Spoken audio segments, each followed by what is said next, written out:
Hi, I'm Don James and welcome to Portrait. My guest today is Jerome Lenk. Jerome is the Director of Music and Organist at Mission Dolores Basilica in San Francisco. I caught up with Jerry today as he was preparing for a recital here at his alma mater. The recital is dedicated to the memory of Thomas Yancey, who is a beloved professor of music here at Central Methodist University. I got to talk to Jerry about his life in music and the impact that Professor Yancey had on his journey. This is Portrait.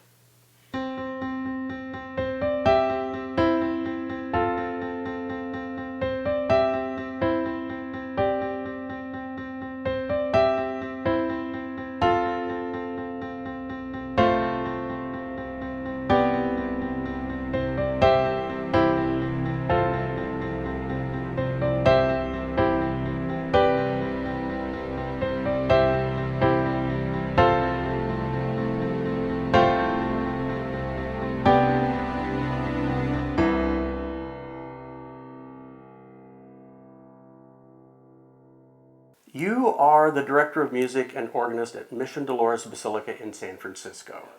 Tell me about the path that led you there. Well, let's see. It's a long and circuitous route. If we all go all the way back to how I began music, my parents say I was clawing at the piano in the house when I was 5 or 6, and they didn't know what to do, and by the time I was almost 7, they finally started asking people, said, oh yes, you need to give this kid lessons. So we found the local piano teacher, and I started at age 7. My sister started at the same time. She was a wonderful, meticulous lady. We worked in her house. She had twin matching Baldwin acrosonic pianos in her mobile home. And she was very detail-oriented, and such to the point that she realized that I had a really good ear, and she discovered early on that, not to my being aware because of my age, but that evidently I would listen to my sister practice and I would just come in and mimic what she had done because she was just a little ahead of me in the method books. And so she realized I wasn't reading, but I was just playing by ear. And so she changed method books. And I am so grateful for her being that stubborn and demanding of my early training to give me a good foundation of how to really read music. So that got me on a good start.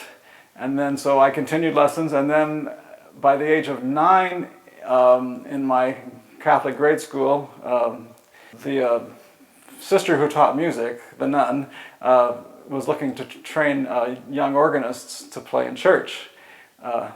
So myself and another young lady were given organ lessons. So I was playing in church by the age of 9, and so I was on the path doing piano and organ, but I was still focused mainly on piano all through grade school and high school. I had a pivotal point in high school. My third piano teacher in Troy, Marianne Kemper was her name, she got to the point where she said, I can't teach you anymore. You've gone I can take you as far as I want. I really need to send you to this college professor at Lindenwood College in St. Charles. And so she connected me with this gentleman, Graf Bittner, who really took my piano playing to the next level. So I really became really serious about the piano. I was playing the organ all the time in church, and I didn't consider the organ in high school as something serious. And then my senior year in high school, we pivot to another pivot point, which brings me to Central. My high school band director, my senior year, was Eric Pointer, who graduated from Central the year before a couple years before I would have come here. And he taught music theory to 4 or 5 of us who were looking to go on in music. And then he started talking up Central, and specifically Tom Yancey, the piano professor whom I worked with here for several years. That was because I wasn't sure what I was going to do. I knew I wanted to focus on music, but I didn't know where I was going to go. And so his support and recommendation brought me to Central, and so then I came to an audition for the music program here, and then I became involved here at Central. Piano, and then when I got here, the first orientation day where you're going and you talk to your advisors about what your focus needs to be. And Dr. Marilyn Diamond, who taught music theory here, was my advisor. And she said, you have to have a second instrument as a minor. And I said, well, I play organ. And so she says, oh, you should take organ lessons. So that really brought my organ playing up to something more serious along with the piano. So, and we had, of course, a fabulous organ professor at that time, John Ditto, who I worked with my time here at Central. So I was so grateful for her recommendation to do that. So I did get a minor in organ with my bachelor's degree in piano. So I continued on into graduate school with piano. I went to the University of Iowa and studied piano there. On my time here at Central and also in Iowa, I got really involved in doing a lot more collaborative work and accompanying work with singers and instrumentalists. And so I really enjoyed that work. If there had been a degree at that time in collaborative piano as there is today, that's probably what my focus would have been. And when I went to graduate school, I really focused on that choral accompanying solos. And I got really involved with the opera workshop at the University of Iowa. And so through that, I connected with the professor of opera there, who helped prepare me to work as more of a vocal coach. And then talking to all my wonderful mentors there, they recommended that I do the apprenticeship program at San Francisco Opera. They have a wonderful summer program, the Merola program. It's a wonderful summer program for singers and vocal coaches, and now they have stage directors. So that was in the summer of '88, and that took me to San Francisco. Prior to that, when I was in Iowa, I was still very active as an organist. I had a church job there, so I was still doing organ work along with, but piano still was my main focus. So I get to San Francisco, I do the opera program, I tour with their touring company that fall. I moved to California, and as a freelance musician, you're going to have to build your own, make a full-time job out of several part-time jobs. So I was working part-time for some smaller opera companies. I was doing studio accompanying at a couple of the local colleges. I was doing private coaching. I was playing for choral groups. And then I got a call from somebody who recommended me for an organist position. They were looking for just an organist at the Basilica where I am today. So when I was hired as the organist at Mission Dolores, just as the organist playing for 2 masses and accompanying the choir. The director who hired me left the following year. The new director came in, and we started working more collaboratively, and I got more responsibilities and started assisting conducting the choirs. During that time, I was also working for Opera San Jose, and I was getting more involved as a coach, and also I became the chorus master for Opera San Jose. I was there for 9 years. I was the chorus master for 7 of those years, and did some assistant conducting. And there came a point in the opera work that I was getting frustrated with some of the political atmosphere, and I was getting more involved with my church work, and I thought, my heart is more here in the work of the church with the music and the people, and so I gave up the opera work and focused more on the church work. I still did some freelance work, coaching singers and accompanying other choruses, but and then in 2000 the director left for another position, and so I took over the whole music program at the church, and so I really found more of a grounding with that, and really having charge of the whole program and running the whole program, and conducting the choirs and concerts, and we developed a concert series. And so my main focus became organ, and so I started playing solo organ recitals. I did accompanied people more on the organ. I still did some piano work, but piano wasn't my focus. And so I hadn't done any seriously full solo piano work since I had left Iowa. It was all collaborative work on the piano. And so over these last 25, 30 years, I've been really mainly considered an organist, which has been wonderful. But this event today has prompted me to come back to the piano, and COVID gave me time to practice. And after we lost our wonderful Professor Thomas Yancey, who served so many years at Central here, I wanted to do something to honor him, so I thought, I should go back to the piano, and I did, and I feel like I'm coming home in a way. So you said that you were both an accomplished organist and pianist. How difficult is it to switch between the two? I know that the mechanics are different of the instruments, but how difficult as far as your approach as a player? Yeah, the difference is more in approach of touch. You're concerned about sound in two entirely different ways of thinking. With the organ, you're an orchestrator, and you do by adding and subtracting the organ stops to build the orchestra, and then what you do with the keyboard is more articulation, and it's not about pressure or touch control from the hands. On the piano, everything's touch control from the hands, and dynamics and shading. It all comes more from the hands, and so that I kind of had to refresh my muscle memory, and it really came back wonderfully well, and a way of listening again to really. Because it's not just on the piano, just a matter of pressing a note and the sound there. There's so many different ways of shading the sound, and so it's a different way of listening.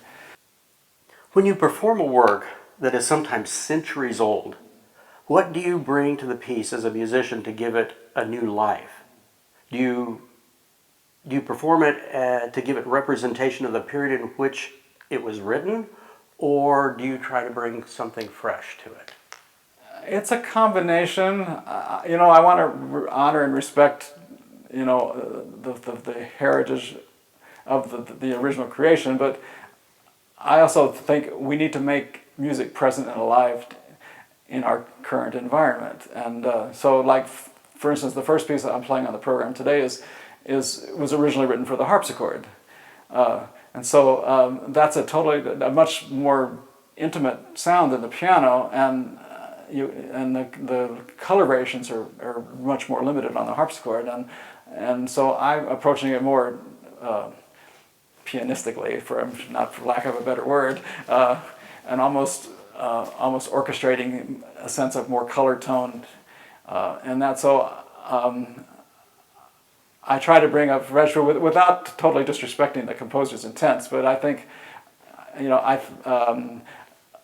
I don't play one piece of music the same way every time, and a lot of the great musicians don't either, because so there's a new life every time you do it. That's the excitement about live performances, that we're recreating each time, and particularly the older music.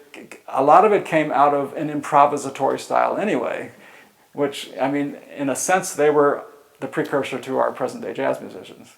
So, in a sense, I am honoring them by always bringing a new light to that music when I perform it. It's a great answer. Later today, you're giving a recital to honor the memory of Thomas Yancey, who passed away in 2019.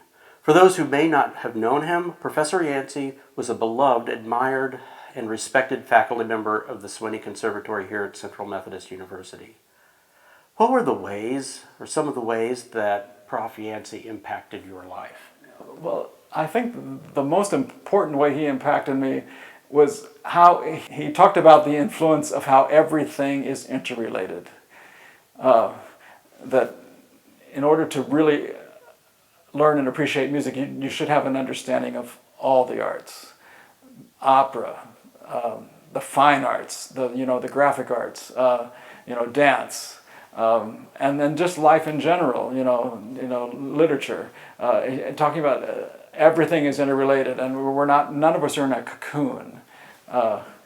And so that was really the biggest lesson I took from him. And he himself was a Renaissance man in a way, because he was not just a wonderful musician, but also a very fine artist, sculptor, painter, and really was an encyclopedia of knowledge of the whole art world, and talked about, like I said, opera and all the performing artists, and pulling that all together how it, and then all that has an influence of what we do just even here as just playing the piano. Yeah. Well, I'm glad you mentioned that because he taught his life in a way. Yes. Yes. Because all of the different aspects of art, music, painting, everything was a part of his life, so therefore he just passed it on to his students. Yes. Yes. That's great. Music has such a powerful influence over the listener. Has there been a piece of music that has made you cry?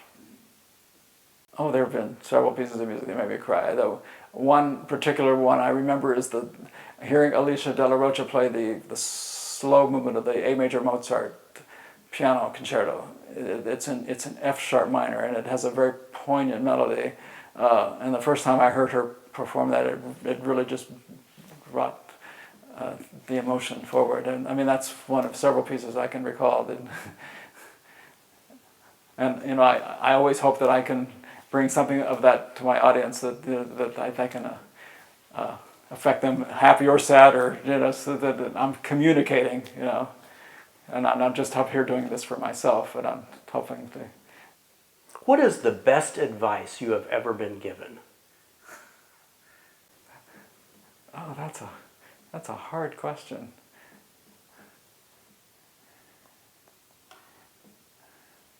I remember one time we had people coming in and out here that needed accompanists for things, and I was eager to play for anybody because I could read well and I could kind of plow my way through anything. And somebody came in and did a recital, and I did that, and John Diddle pulled me aside, and he says, you know, you should never put yourself in that position where you're just on the edge. You know, you always want to show yourself to your best. And so it's not fair to you, you know, he wasn't doubting my talent, but it's not about talent. It's about preparation. And you never want to put yourself in a compromising position that can reflect, you know, poorly on your reputation. And that's what he was concerned with. And so I'd say that was probably one of the best bits of advice I received. It's been hard to maintain that, but I think about that often.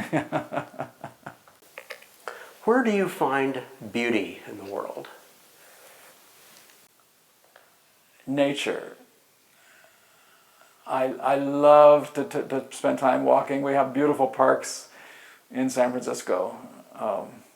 So anytime I have a chance to get out where I have a sense that I'm not in an urban area, I love to find paths where I can't see any of the freeways, or try to hear as little ambient noise from the city as I can. You know, just being amongst nature. What is the hardest part of what you do? Focus. Maintaining focus. We have so many distractions in what we do here, and staying in the moment of what we're doing, whatever it is.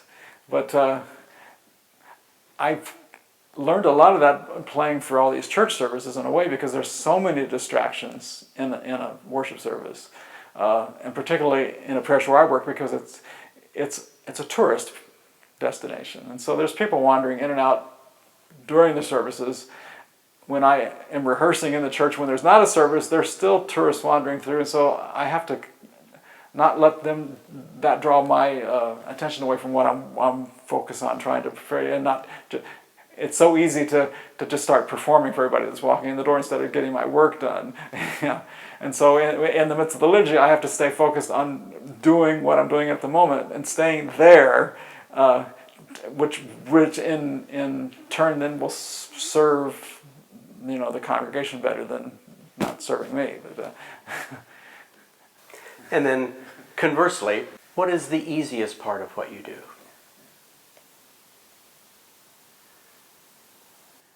I always find it easy just to start music. I always remember just to start with a breath, and I always find it's just easy to go, and it's never going to be the same way twice. But I've always found that I think I have a pretty innate, decent sense of how things should begin, and so I felt, and with my ear, which I've been blessed with, I think I've always found that pretty easy. Yeah. Do you remember your first public performance? It was in my elementary Catholic school. It was just in the school cafeteria. It was Jesu Joy of Man's Desiring on the little spinet piano in the cafeteria for the school. That was my first public performance, I think, even before I played in church. And how does, thinking back on that performance and now a performance here, how does that differ? Is the feeling the same? Is the feeling different? I think the feeling is different because I'm really much more innately aware of what I'm really doing. I don't know. I didn't think about. I mean, I thought about playing for an audience, but it wasn't the same way. It wasn't. It was kind of. I was just kind of. Oh yeah, I can do this. But here, I think I care more now about what I'm giving to an audience, and so it almost sometimes gets in my way because I have to balance this business of being too careful and really just going for it and giving, yeah, and allowing myself to make a mistake, and allowing myself not. I tell my students, don't limit yourself by trying to be perfect, because making music is not about perfection, because perfection is a brick wall. We always want to strive to go beyond that, whatever we do. That's what I always tell my students.